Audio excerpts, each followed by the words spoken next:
Yerusalemu, lakini bado hatujajiandaa. Kamwe hauwezi ingia mji huo kama wewe haujajikana nafsi. Wengi twataka kuingia Yerusalemu, lakini bado hatujajiandaa. Kamwe hauwezi ingia mji huo kama wewe haujajikana nafsi.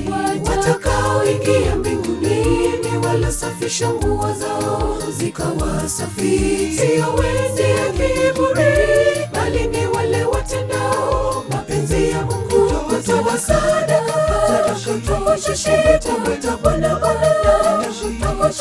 watoa sadaka, tamwita Bwana. Watakaoingia mbinguni ni waliotakaswa. Watakaoingia mbinguni ni walosafisha nguo zao zikawa safi, sio wenye kiburi, bali ni wale watendao mapenzi ya Mungu. Watoa sadaka, tamwita Bwana watoa sadaka,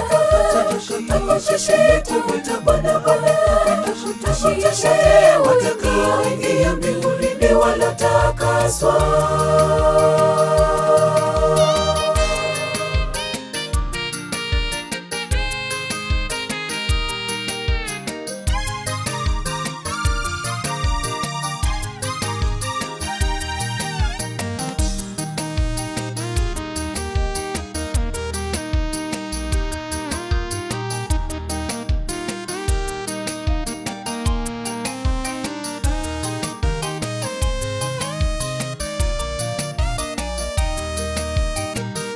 Njia ya kwenda mbinguni si rahisi, si rahisi, hakika si rahisi. Ni lazima uvumilie hata kama kuna changamoto. Njia hiyo nyembamba yahitaji wenye nguvu, wanaostahimili mateso. Hao ndio watakaourithi ufalme wa mbingu.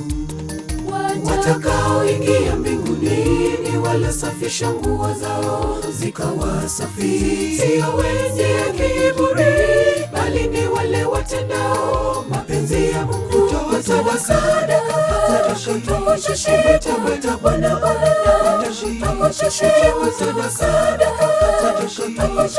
tamwita Bwana. Watakaoingia mbinguni ni waliotakaswa.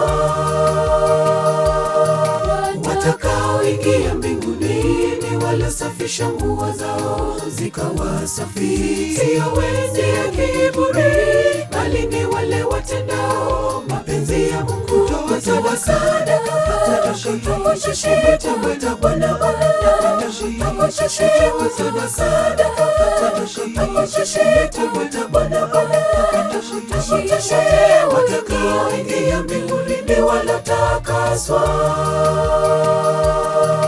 Watakaoingia mbinguni ni waliosafisha nguo zao zikawa safi, sio wenye kiburi, bali ni wale watendao mapenzi ya Mungu. Watoa sadaka, tamwita Bwana watoa sadaka, tamwita Bwana. Watakaoingia mbinguni ni waliotakaswa.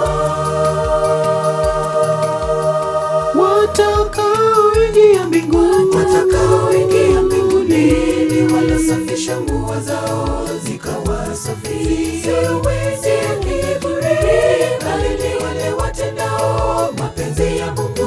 Watoa sadaka, tamwita Bwana watoa sadaka, tamwita Bwana. Watakaoingia mbinguni ni waliotakaswa.